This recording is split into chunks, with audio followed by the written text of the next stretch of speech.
5, 4, 3, 2, 1. Olá, estamos aqui para mais um Pod Cultura MCL. Eu sou Daniela Cerqueira. Leia Muniz. E nossa convidada, Camila Mato. Meninas, obrigada pelo convite. Estou tão feliz de estar aqui com vocês. Seja bem-vinda. Seja bem-vinda. É uma alegria ter Camila Mato aqui, que tem agenda super corrida e abriu um espacinho na agenda dela para nos acompanhar. Eu vim correndo. E estamos aqui em mais um Pod Cultura MCL para conversar com a Camila, que é uma figura muito emblemática aqui na cidade de Guarulhos, por toda a representatividade dela no empreendedorismo feminino e por ela ser uma de nossas madrinhas aí do movimento cultural e literário, das mulheres escritoras. Eu não vou fazer spoiler, porque é ela que vai contar. Sim. Primeiramente, Camila, se apresente, conta um pouco aí do que você faz, para quem ainda não te conhece. Bom, vamos lá, meninas. Mais uma vez, meu coração ficou muito alegre de estar aqui, poder participar, de contribuir para o movimento literário. Faço parte, sou parte de tudo isso também. E como as meninas aqui pediram para que eu fizesse uma breve apresentação, sou empreendedora na cidade de Guarulhos. Sempre fui liderança feminina, continuo como liderança feminina na área de condomínios, que é a minha área de atuação. Sou empresária na cidade, com a empresa Mundo Condomínio, uma administradora, e a gente sempre busca aí estar fomentando o empreendedorismo, e a gente aderiu à cultura há alguns anos, vindo através da Leia, e aí ficou toda aquela questão ali, tomando uma proporção que acho que nem nós imaginávamos que ia crescer tanto, e eu fico muito feliz de ter contribuído, um pouquinho assim, mas eu contribuí um pouquinho. Valeu muito. Foi o início, né, Cá? Foi. Você abriu as portas. Eu sempre falo lá no grupo que eu abro as portas, mas eu não pego na mão de ninguém. Então, eu acho que quando tem uma oportunidade, a gente tem que abraçar, né? E tá aí a proporção do movimento, graças às oportunidades que a gente está, as conexões, né? Que a gente está conquistando, né, Dani? E é importante, tem uma coisa que quando eu conheci a Camila, né, na época ela era diretora de um núcleo de empreendedorismo aqui local, e assim, que me chamou muita atenção era a maneira determinada como ela conduzia os projetos, porque existem várias questões ligadas ao empreendedorismo feminino, tem um porquê de ser empreendedorismo feminino. Então, Camila, conta para quem, assim, a gente quer trazer histórias aqui, pessoas, né, que fizeram parte da história do movimento desde 2022 para cá.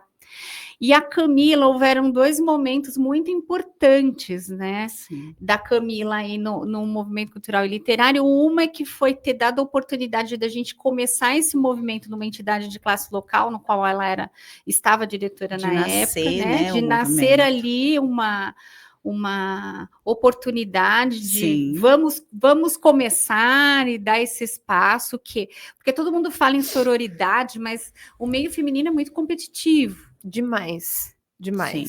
Ele é competitivo nessa questão, porque assim, vamos lá, a partir do princípio do empreendedorismo, né? O empreender é realizar tudo aquilo que a gente tem com mais... aquilo que nos inspira, né? Então, muitas mulheres, elas nem imaginam que a palavra empreender, ela vai muito além do que ela ter uma empresa apenas, né? Então, eu me sinto empreendedora como mãe, eu me sinto empreendedora como amiga, eu me sinto empreendedora como empresária e como uma líder feminina também.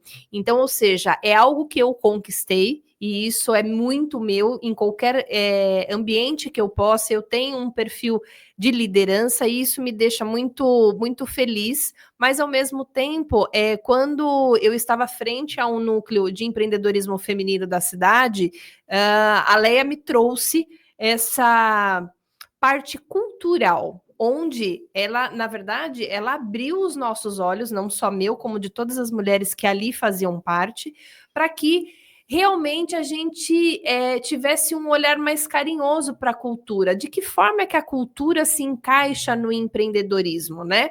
Então, ela trouxe isso, eu falei, olha, Leia, eu achei muito interessante a ideia disso, mas assim, embora eu esteja frente a essa liderança feminina, eu falei, eu vou deixar o negócio com você, porque é você que é entendida da cultura. Não adianta, embora eu tivesse à frente, eu tentar abraçar aquilo que eu não tinha um pingo de conhecimento. Sim. Então, eu acho que a questão da sororidade, eu acho que a gente tem que dar os louros e permitir que as pessoas, as mulheres, sim, elas consigam contribuir naquilo que elas têm de melhor. Sim. E aí é onde a gente se fortalece efetivamente.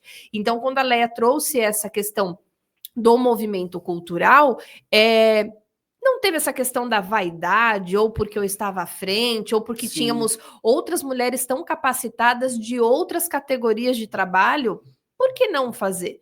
Então, assim, aí é onde a gente começa a tratar um pouco do nosso pessoal, do nosso íntimo, e a gente entende, quando a gente sabe aquilo que a gente é, que a gente tem segurança, que a gente tem posicionamento, que é uma das coisas que é muito sofrido para a mulher que tem o posicionamento, eu não vi problema algum. Então, na verdade, foi absorvido, foi desenvolvido, várias cabeças pensaram junto com a Leia para que a gente pudesse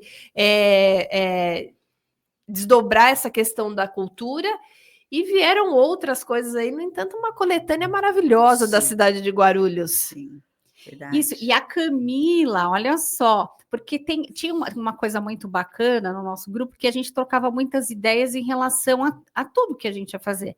Né? Sim. E aí a Camila foi a criadora do nosso primeiro logo do Movimento Cultural e Literário das Mulheres Escritoras. Nós estávamos, acho que, numa conversa muito informal, e aí a Leia trouxe a ideia da questão da primeira coletânea da cidade de Guarulhos. Eu sou guarulhense da Gema, tenho muito orgulho de ser daqui da cidade, e estávamos conversando, como eu aprendi com uma psicóloga maravilhosa, Daniela Cerqueira, que a escrita, ela é terapêutica. Sim. E nesses bate-papos nossos, né, a gente sabe que, poxa, eu tive a oportunidade de escrever cartas. Algumas pessoas das gerações mais novas já nasceram com a tecnologia na mão. Então, eu tive a oportunidade de trocar cartas, de ficar aguardando o correio chegar na porta da minha casa. Gente, porque é eu tinha, emocionante, né? Eu tinha uma prima no interior e era a única forma. Não vejo a hora que da gente voltar a se comunicar por cartas. E assim, cartão postal eu uso até hoje. Eu vou viajar, eu mando para casa. E é muito legal o cartão postal também. Sim. E a cartinha. Então, assim, eu aprendi a questão eu sempre gostei muito de estudar, mas assim, a questão de escrever a carta era uma coisa incentivada pela minha avó paterna. Então, tinha essa minha prima no interior, e aí a gente trocava cartas, e aí você ficava naquela espera do correio. Que é uma delícia. Quando não, a gente colecionava selo também. Isso, tinha as pastas catalogadas. Com então, selo. Ou seja, a questão da escrita terapêutica, que é algo que para mim foi muito novo, eu aprendi com a Daniela. Então, assim, nesse nosso bate-papo, que começou a vir mais ideias e tal, como todas somos empreendedoras, eu falei, olha, Lé, eu sugiro que seja carta de uma mulher.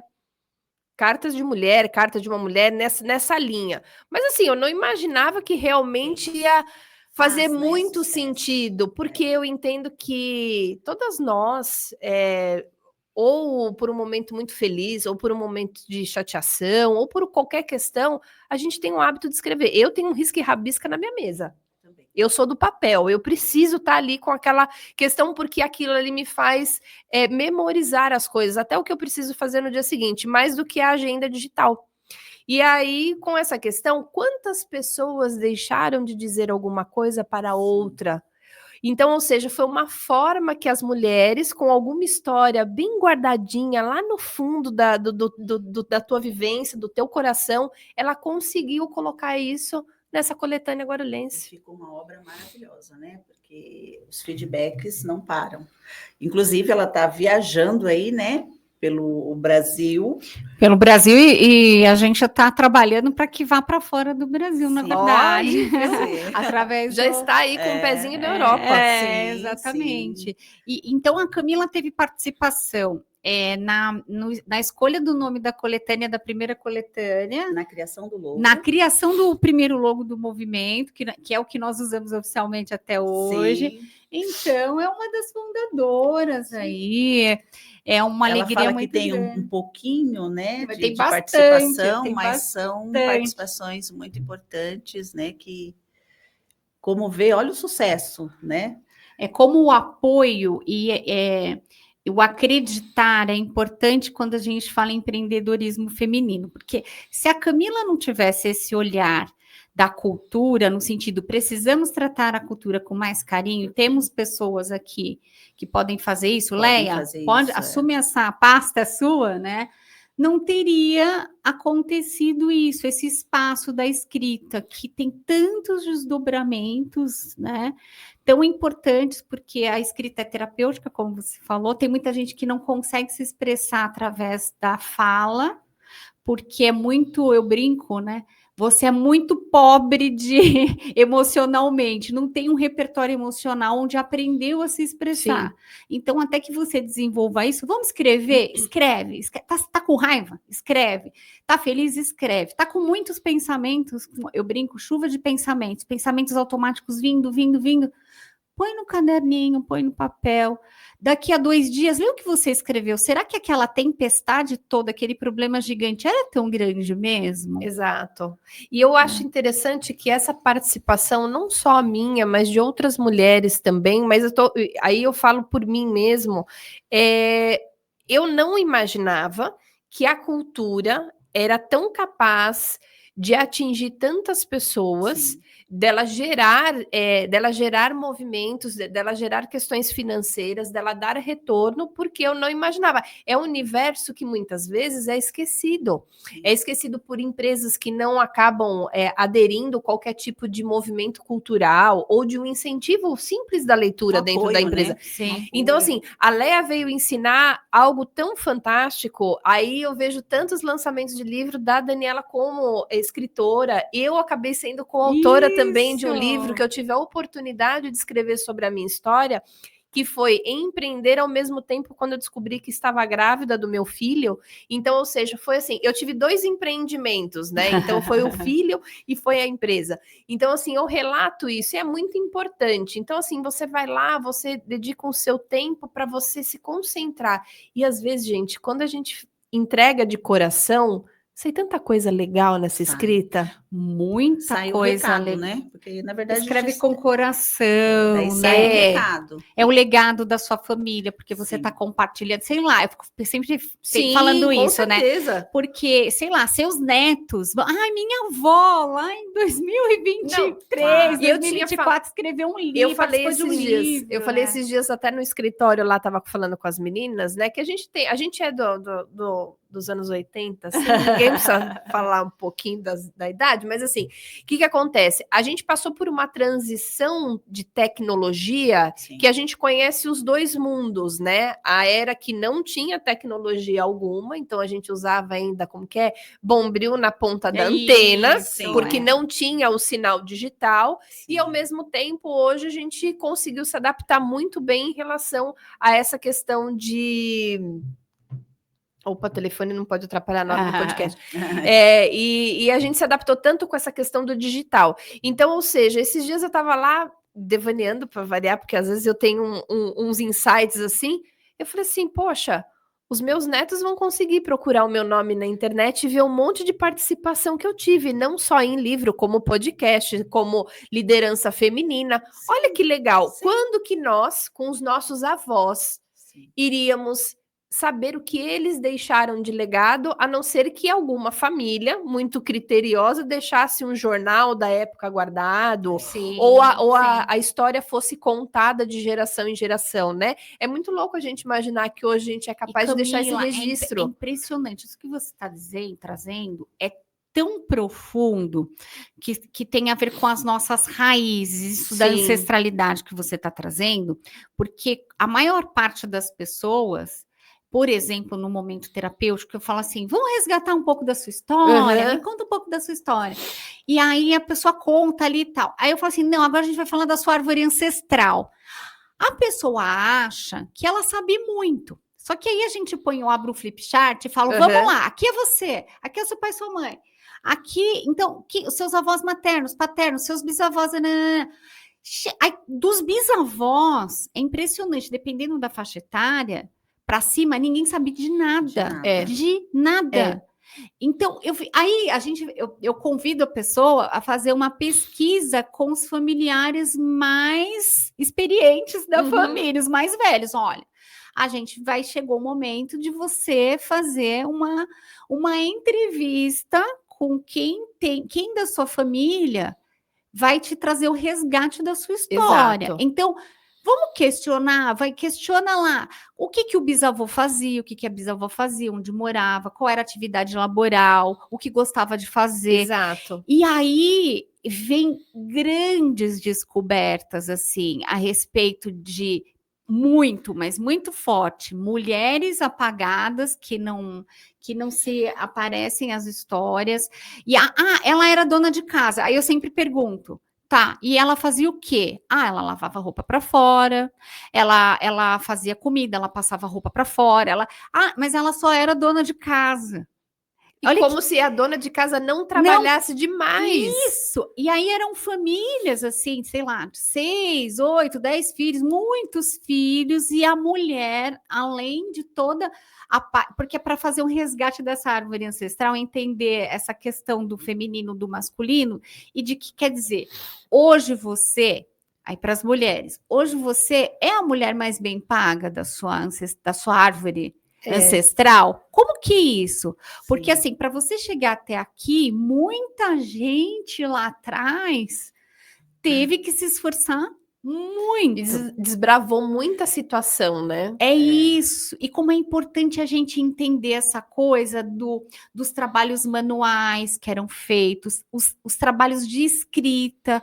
Algumas pessoas conseguem resgatar cartas, e aí vira toda uma relação emocional de vínculo, de resgate das raízes da pessoa. Exato. E isso é algo muito importante, porque a pessoa começa a observar uma repetição de alguns padrões daquela família.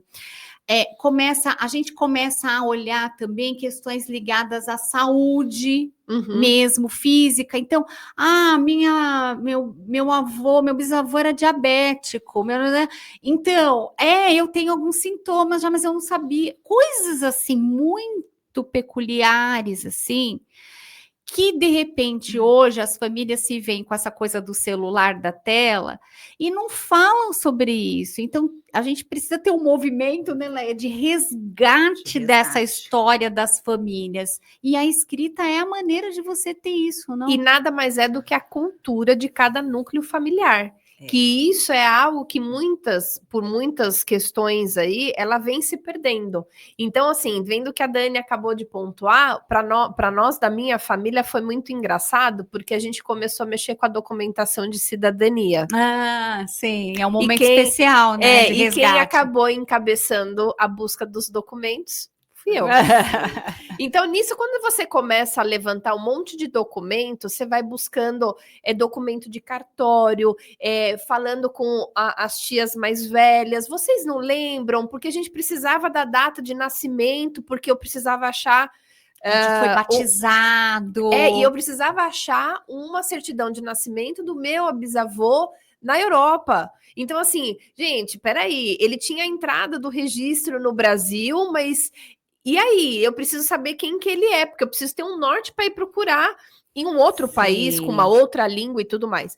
E nisso a gente começou a resgatar coisas que a gente nem imaginava. Para você ter uma ideia, até resumindo, porque a história é muito longa, mas é muito legal, o último final de semana tivemos um encontro da família. Que bacana. Para poder vermos as fotos antigas, que o meu tio mais velho, ele tem uma mala. Então, tem que falar com os mais experientes da família. Ele tem uma mala, então assim, ele pegou foto dos irmãos, né, das irmãs, minha mãe, todo mundo, foto de primeira comunhão, aí as fotos de quando foram para fora do país, o embarque em navio.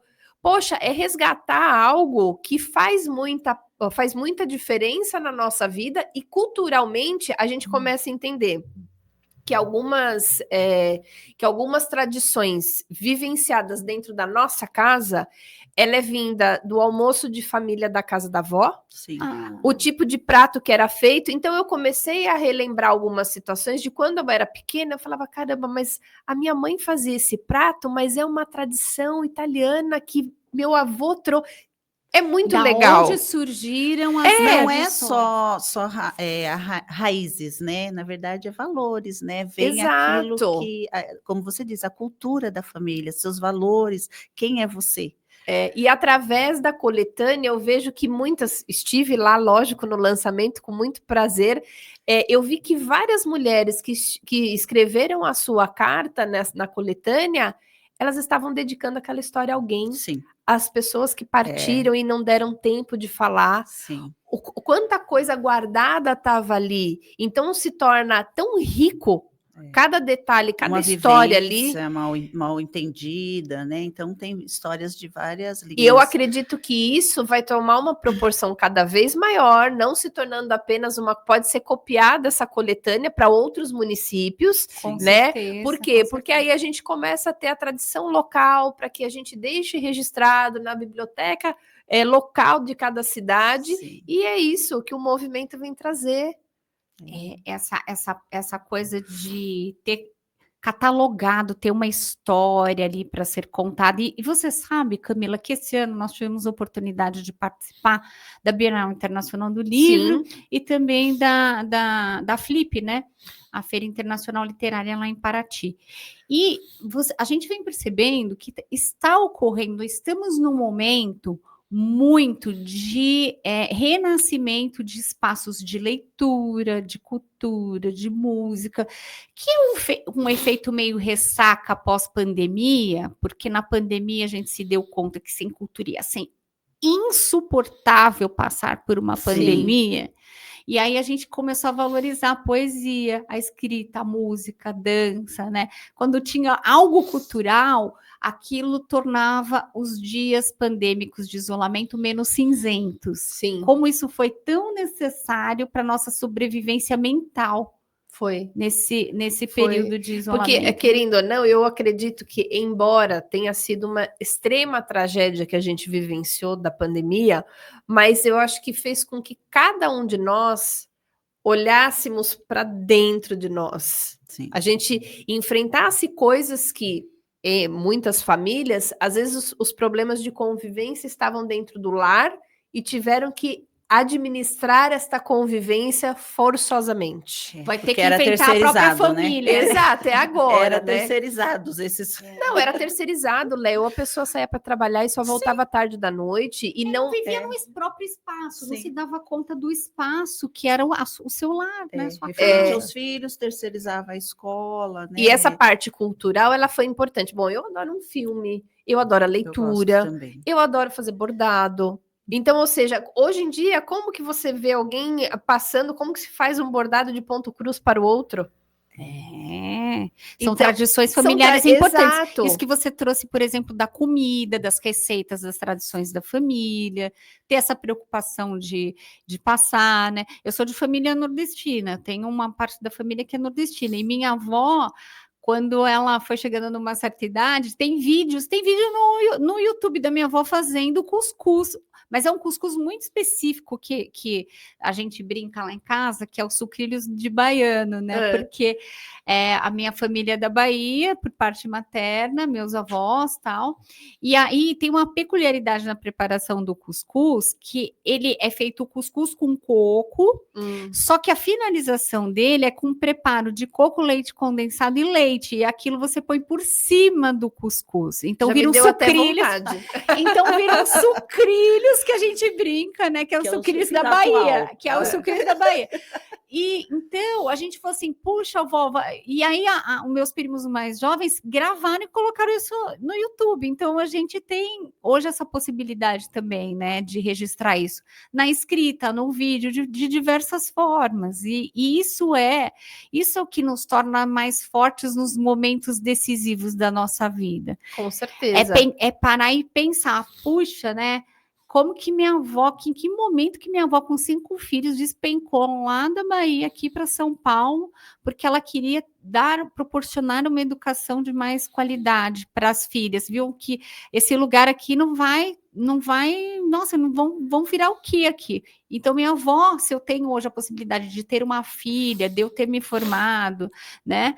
É porque minha avó lá atrás teve um olhar, eu quero que minha família possa se desenvolver intelectualmente. E aqui nesse lugar não tem êxodo. Ela era uma né? mulher de visão, como Sim. uma boa empreendedora. Sim. Porque você precisa ter este olhar. Nossa, não é só para gerar um negócio, para ter lucro, não é isso. Eu falo assim, poxa, mas será que esse caminho, a avaliação, né, que a gente acaba fazendo em todo momento da nossa vida, não é só num ponto Muito específico. Eu acho que diariamente a gente analisa muitas questões.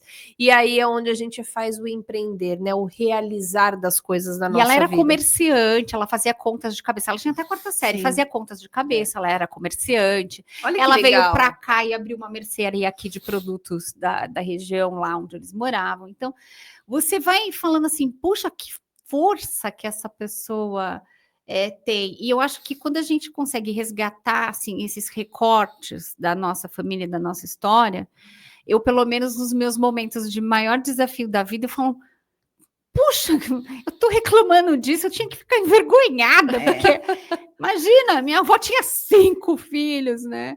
E saiu lá do fim do mundo e veio pro êxodo urbano buscando melhoria. E com certeza era aquela mulher que tinha solução para tudo, Sim. né? Então, eu acho que isso é o bacana, né? De você poder resgatar. Porque, assim, o que eu olhava era que meu pai saía de manhã, ele tinha a obrigação de trazer dinheiro, mas tudo voltado ali à casa, era minha mãe que administrava. Então, ela dividia as tarefas, né? Você faz isso. Ela era você gestora Ela do era negócio. gestora. Você faz isso, Era você faz grande aquilo, porque gestora. meu pai só tinha aquela questão mesmo de ir na venda, né? Que antes era venda, aí ia na venda uma vez por semana, trazia as coisas. Então, raramente a minha mãe saía. Então, assim, era uma vida totalmente. Hoje a gente tem uma vida tão maluca, né? E às vezes a nossa agenda é de ir na rua 3 vezes ao dia. Sim, e as prioridades também foram mudando. Sim. Eu acho que a cultura dá esse equilíbrio de você poder ter seus momentos de sentar, conversar, ficar longe da tela, Sim. poder falar sobre vida real, não uma vida que se tem nas redes sociais. Muito Sim. provavelmente o movimento participou da Flip. Sim. A Pela primeira sensação vez. de estar em Paraty, que é uma cidade tão gostosa, culturalmente fervorosa, Sim. porque meu filho adora ir passear lá, né? Então eu adoro tomar aqueles cafés ali, torradinho na hora, tal. Então assim, poxa, é uma cidade riquíssima culturalmente. Cultural, Então É nós mesmo. precisamos de banho de cultura. Muito, muito, muito. E como é necessário. Teve um dos painéis lá que eu tive a oportunidade de assistir, do Odorico Leal, onde uma coisa interessante até que ele trouxe, que é essa história que hoje, no mundo de hoje, nós vivemos num canibalismo comportamental, onde um quer engolir o outro o tempo todo. Então, a sensação é que a gente vai ser devorado a qualquer momento. E de uma maneira muito agressiva. Então, ele tem lá no livro dele, ele está falando, ele tem um conto lá, uma parte do livro que ele fala de um canibal, né, de um homem canibal assim, que ele é imortal e como que ele escolhe as pessoas que ele vai se alimentar, assim, de uma maneira muito peculiar. E aí ele trouxe uma reflexão no seguinte sentido, de que é muito diferente o que este homem fazia do que acontece hoje. Por exemplo, ele trouxe um exemplo. Num debate político, numa prefeitura de São Paulo, houve um candidato que trouxe a seguinte questão ao vivo para uma mulher que estava na bancada candidata, a Tabata, de que ele teve informações de que o pai dela havia se suicidado por culpa dela. Quer dizer, isso é um ato de canibalismo ao vivo, assim. Ele devorou. Inteira, né? Não bastava que ele tivesse argumentos a respeito do trabalho dela, da vida pregressa dela. Ele atacou pessoalmente, na base dela. Uhum. Entende? Desmoronou mesmo. Então, ele devorou. Foi assim um ato de canibalismo. Tudo Sim. que ela tinha ensaiado acabou ali. Com certeza.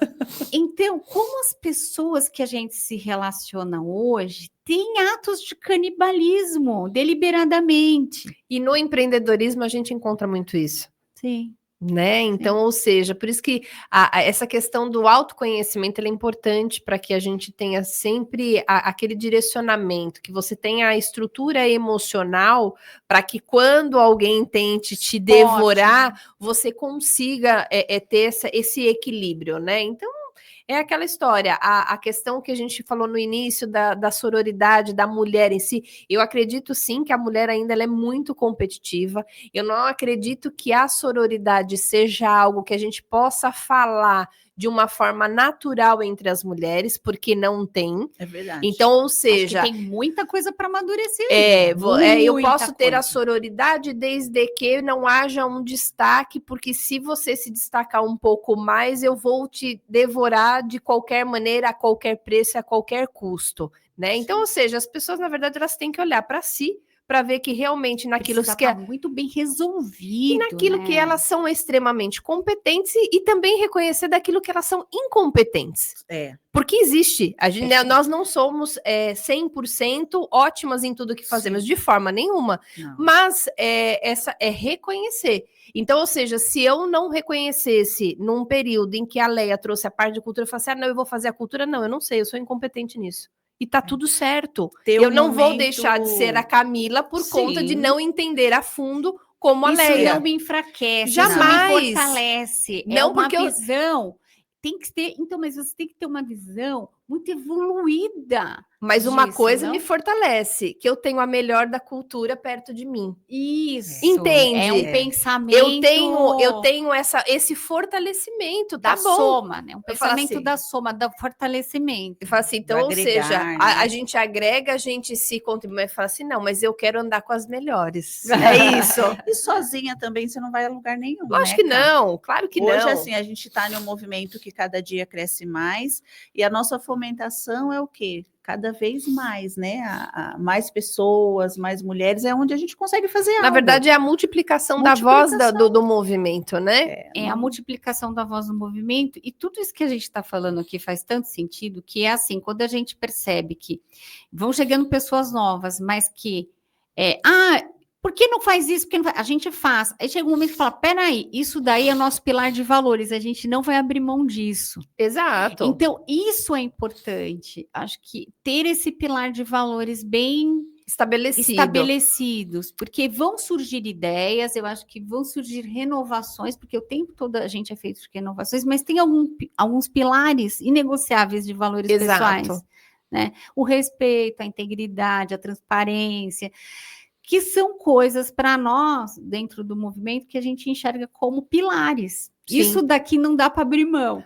Então, e isso é bom porque quem não tiver nessa conexão, a gente não tem nem o trabalho de tirar, a pessoa sai, porque a energia dessa pessoa não vai conectar com esse pilar de valor. Então, é muito importante isso, que isso seja estabelecido. E outra, se não tivesse tão bem estruturado, não estaria crescendo, meninas. Sim. E crescendo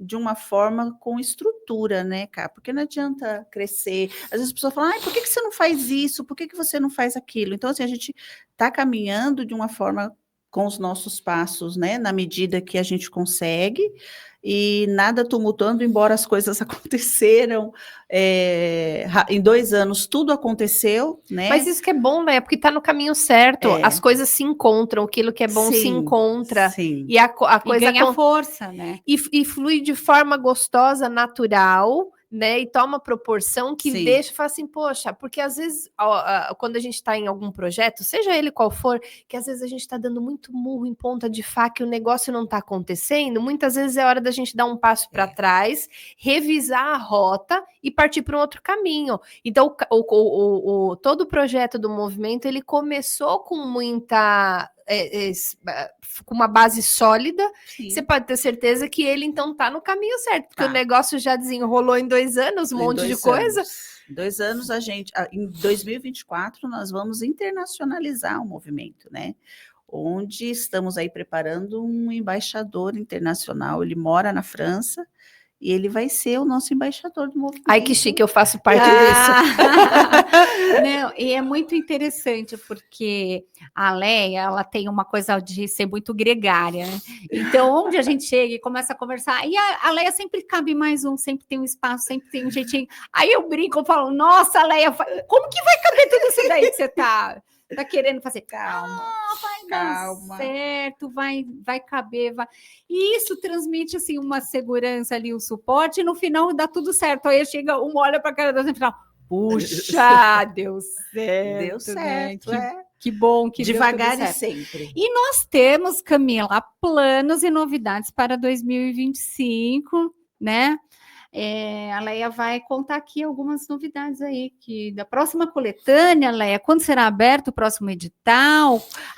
Será cartas de uma mulher? Será cartas de homens e mulheres? Como que será isso? Pois é, os homens, depois de tantos pedidos, né? Eles se sentiram excluídos e querem também participar de uma coletânea. Aí estamos estudando, né, Dani, se fazemos uma só de mulher, uma de homem e mulher, porque eles querem participar também. Serão cartas, né? Aí cartas. Aí pode colocar. Aí eu dando sugestão de novo. Cartas da vida. Cartas da vida. Olha! Porque aí a gente vai poder absorver os homens, né? Porque uma vez que a mulherada faz um movimento, às vezes eles ficam meio de nariz torto, aí depois ele vê que dá certo, eles gostaram também. Aí gostaram da ideia. E eu estava Cartas falando da vida, gostei desse Cartas da Vida. Com a Alessandra no lançamento dela, ela falou, Leia, olha, não sei se é o nome que tem, né? Já traz o convite, né? Cartas de uma Mulher. Então, quando a pessoa olha o nome, a pessoa fala, o que será, né? Que tem. O universo feminino que vem. Então, entra a curiosidade, então... Né, nós fizemos quantos livros? 500, 600, acho que tem menos de 100, acho que não tem 30 livros. Sim.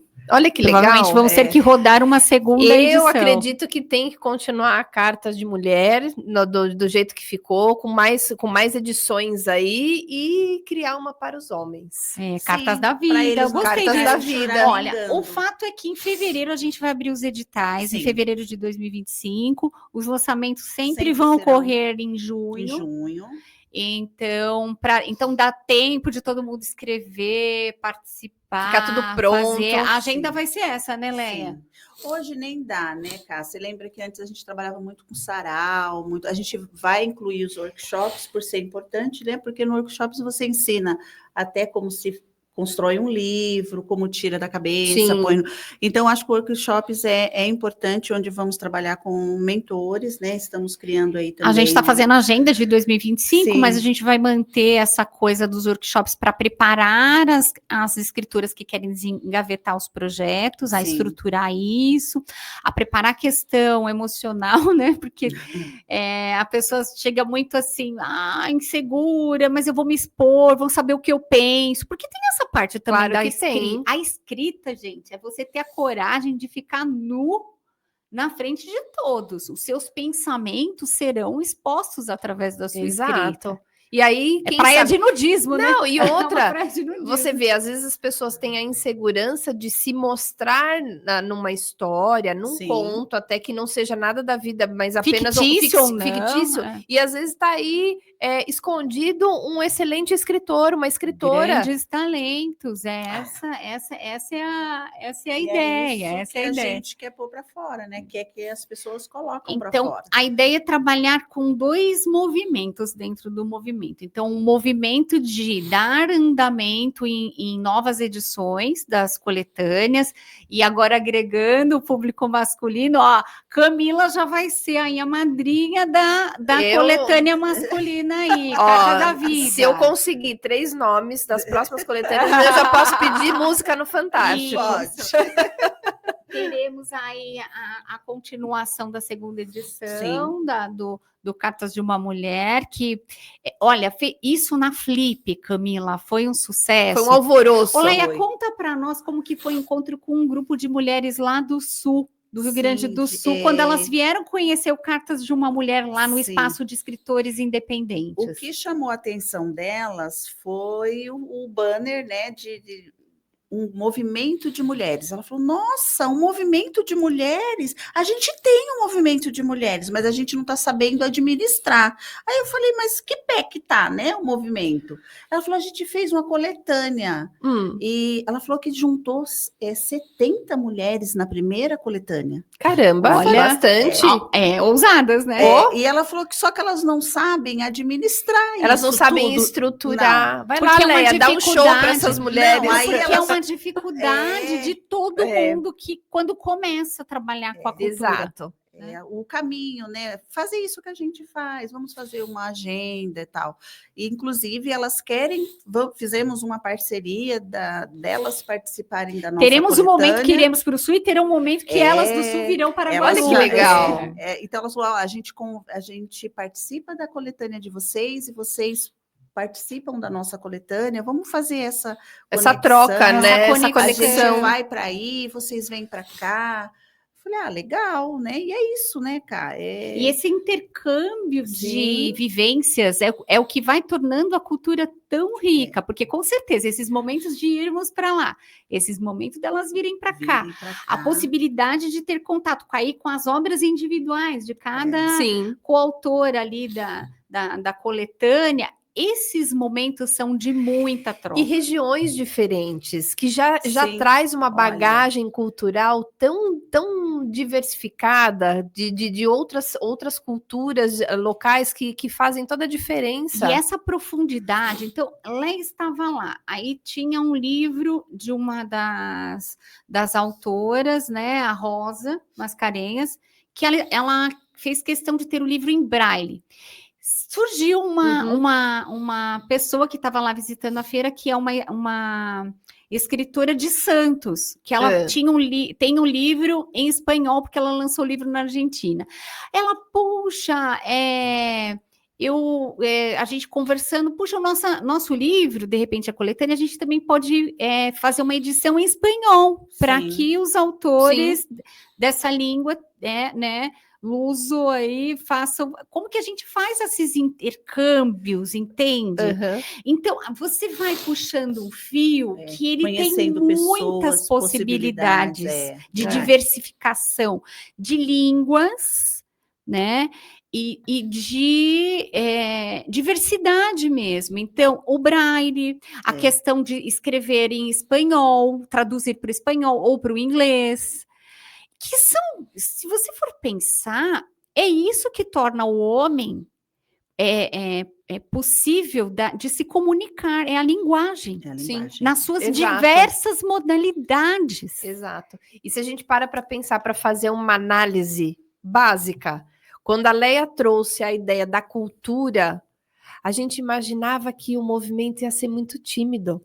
Era lembra? Um projeto, lembra? Era um projeto. E aí, daqui a pouco, vamos começar com as mulheres, né? Guarulhenses, escritoras e tal. E daqui a pouco a gente vai na biblioteca aqui para fazer o lançamento. E descobrimos que o movimento da Leia possuía mais escritoras guarulhenses do que a própria biblioteca da cidade. Verdade. Então, assim, começa a desenvolver algo que estava muito tímido lá atrás e, de repente, quando a gente vê, e isso me deixa muito feliz, porque vocês estão aí frente ao movimento, mas o negócio está desencadeando uma coisa, assim, maravilhosa. Olha quantos frutos. A gente hoje tem a possibilidade, por exemplo, a FIG, através da doutora Ossana, nos cede espaços aqui para a gente fazer os nossos eventos. E nós temos aqui na Biblioteca Cerqueira César a nossa estante do Movimento Cultural e Literário das Mulheres Escritoras. E na outra semana nós estávamos aqui gravando outro podcast e tinha esse escritor que é brasileiro, mas mora na França e tal. E a gente teve a oportunidade de ir até a estante e falar assim, aqui estão as autoras do movimento, e ele ter contato ali, conseguir folhear. Olha, e ele essa deixar daqui... o livro, né? E Não, ele quero deixou deixar o livro dele também. Ele falou, eu quero deixar o meu livro na ele estante deixou a do sementinha movimento. aqui na faculdade. Exato. A gente e aí vem falar que mulher não tem esse potencial, gente. A mulher às vezes falta espaço, né? Mas a mulher, ela é Mas Leia, a gente criativa, acaba ela cavando espaço, a gente é. não quer nem saber, a gente vai entrando igual água, onde a Sim. gente vê um espacinho, a gente vai indo. Verdade. É isso. E assim, semana passada eu estive com uma pessoa, né, que também foi uma surpresa para mim, né? Dela falou: olha, eu tenho um material que nós sabemos que nós temos um edital do João Ranalli na cidade, né? E eu tive o prazer de estar com a Jônia, filha do João Ranalli, onde ela deu um material para o movimento, cara. Ela fez uma doação. Ela fez uma doação documentada. Porque ela já está bem idosa, está ficando debilitada, a questão da mobilidade. Então, e ela deu essa documentação, ela deu documentado esse material para a gente trabalhar em feiras, exposições, tudo que ela falou, Leia, tudo que você achar que vai enaltecer a memória do meu pai, que você vai continuar com o nome do meu pai, faz isso, porque está tudo aqui. Então, assim, ela me deu fotos preta e branca do pai dela, sabe? O pai dela novo, o pai dela escrevendo lá. Então, eu fiquei passada, né? Mas, assim, eu fiquei tão feliz que eu fiquei sem ação.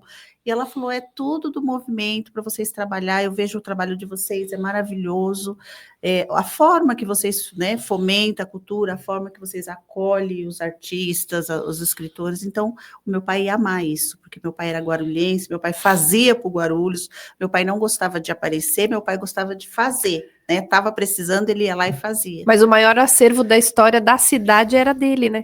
Inclusive, ela disse que ia procurar um livro dele para mim, porque eu não encontrei, né, livro dele.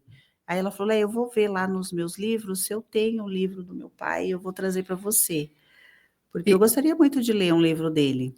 Com certeza. E outra, era uma visão de uma outra época, ainda num Guarulhos, ainda em pleno desenvolvimento. Ele era muito evoluído para o tempo, um homem à frente do seu tempo. Ele era um historiador também, né? Ele cuidava do Bosque Maia. Parece que teve um momento que eles queriam acabar com o Bosque, ele lutou para, entendeu? Então, assim, teve todo Se você caminha hoje no Bosque Maia, agradeça a João Ranalli. Então, assim, ele lutava pelas coisas de Guarulhos, mas não porque ele gostava, porque, né? Então, isso que é bacana, não buscando uma visibilidade. E você vê a importância da Jônia entregar esse material para o movimento, na verdade, eternizar o pai dela. Tudo que ela quer. De tudo aquilo que ele fez por Guarulhos dentro de um movimento literário e passar o legado dele, da forma que ele via a cidade, da forma que ele chegou a catalogar tudo aquilo que ele visualizou aqui da cidade. Então, isso é muito importante. Eu acho que isso se torna um patrimônio da cidade de Guarulhos. Sim, então a gente pensa quando lançar o edital, né, do João Ranalli, a gente fazer algo, né, uma palestra, falar um pouquinho dele, porque a gente tem vai toda a incluir história. No calendário, na verdade, de 2025, vai ter um momento João Ranalli lá. Sim, com certeza. Nós temos toda a história do João Ranalli. Ela falou um pouco da vida dele, escritor, historiador, e falou um pouquinho também, ela me trouxe material da vida dele particular, né? Com a família, como ele era como pai. Você acredita? Ele morou em São Paulo com a família no Carandiru, porque ele foi diretor do Carandiru e ele morava lá com a família. Então, assim, é uma ele, história como diretor do presídio, ele morava tinha no uma complexo. casa, ele morava dentro do complexo, do Carandiru. Caramba! E a Jônia, filha, ela conta episódios que ele trazia para ressocialização alguns presos para almoçar com a família. É um negócio assim impensável. A parte né? amorosa diz que o jeito que ele era apaixonado pela mãe dela. Então, assim, ele era galanteador, né? Então, assim, ela era um pouco recatada, não gostava de aparecer muito. Então, quem ia com ele era a Jônia. A Jônia que acompanhava. Então, ele acabou ensinando ela como palestrava, como chamava a atenção das pessoas. E ela disse que idolatrava o pai dela, né? Imagino, com certeza. E a mãe já era mais recatada. Mas, assim, ela falou, Leia, era lindo o jeito que meu pai olhava para minha mãe, o jeito que ele era apaixonado por ela. Então, assim, ela fala um pouquinho também da vida particular, né, dele. Então ficou bem bacana o Que material. legal. Vamos fazer uns banners, né? Bacana. A gente vai entrar na programação cultural, né, do ano que vem do movimento. sim. Estamos chegando aos minutos finais aí do nosso podcast. E aí teremos aí os minutos de considerações finais da nossa convidada, Camila. Faça suas considerações finais. Temos tempo, pode fazer com calma. Eu agradeço de participar, de colaborar com o movimento. As meninas sabem que eu acabei me afastando um pouquinho por conta da empresa, que foi uma nova etapa da minha vida empresarial, que deu tudo certo. Estou trabalhando pra caramba, que bacana. mas eu prometo que em 2025 eu consigo ter um espaço maior para poder também participar, porque Sim. isso me faz bem. Então, aquilo que eu puder colaborar, não só podendo participar dos editais para poder escrever, Sim. dando pitaco nos próximos nomes, né? Afinal, eu tenho que fazer valer Manter a tradição, manter a eu tenho tradição. que fazer valer meu diploma de publicitária, né? Então, para alguma Sim. coisa, eu preciso fazer com que ele funcione. E contem comigo, eu acredito muito no projeto, eu acredito muito no trabalho que vocês duas desenvolvem, a Léa que trouxe o projeto, a Dani que engatou junto, e aí veio ensinar também que a gente pode se curar através da escrita. Que a escrita terapêutica, toda vez eu ouvia a Dani falar, então eu falo escrita terapêutica. E já fiz, viu? Eu já fiz. que orgulho. Então, nesse período aí que eu acabei me empenhando muito mais na questão da mudança da minha vida empresarial, eu fiz várias anotações.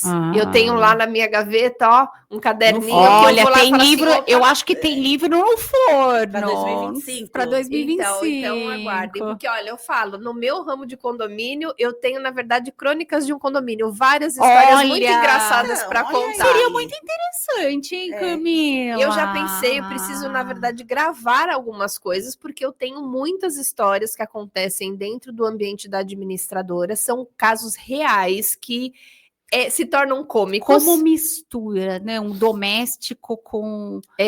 Então, assim, a gente tem muito conteúdo para poder compartilhar e também trazer as pessoas para uma vivência em relação à parte de condomínios, né? Viver em um ambiente em comum.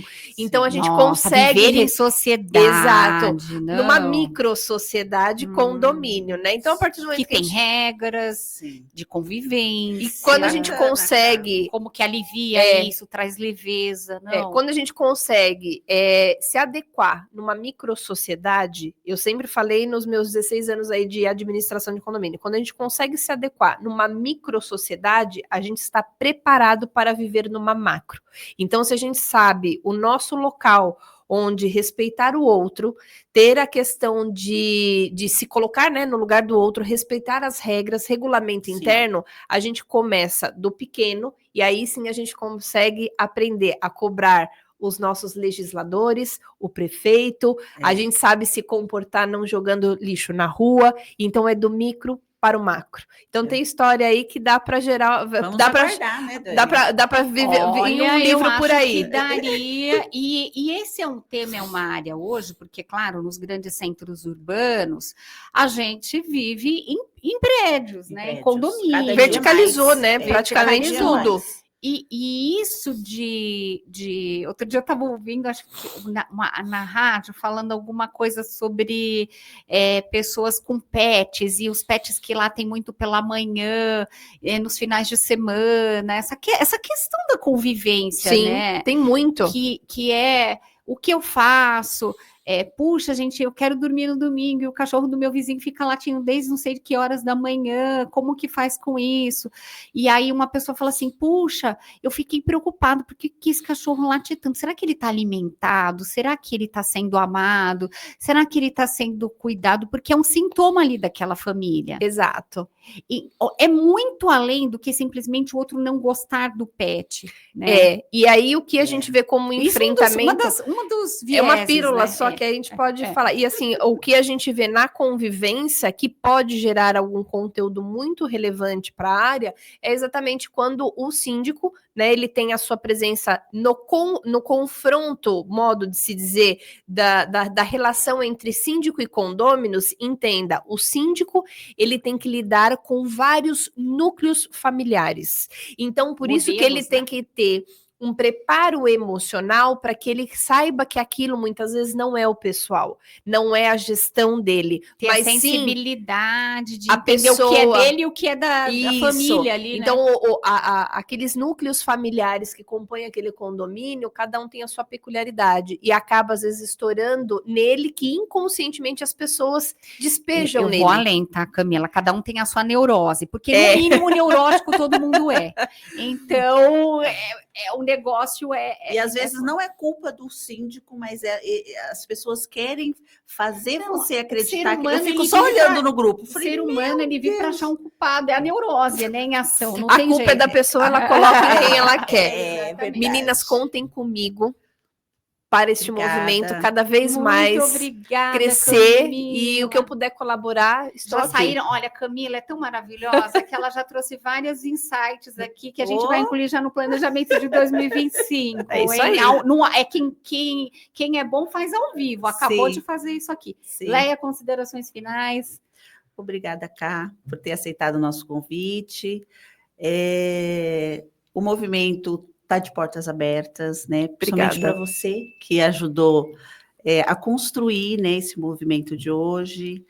O que mais que eu posso dizer? A Dani, né, que virou minha parceira de movimento, e estamos aqui, estamos acolhendo. O movimento sempre está aí para acolher tantos artistas, tantos escritores. E é isso. E teremos muitos e muitos outros projetos pela frente. Com certeza. Muito obrigado pela presença de vocês. E aqui termina mais um Pod Cultura MCL. Obrigado pela sua presença. Perfeito, meninas. Muito obrigada.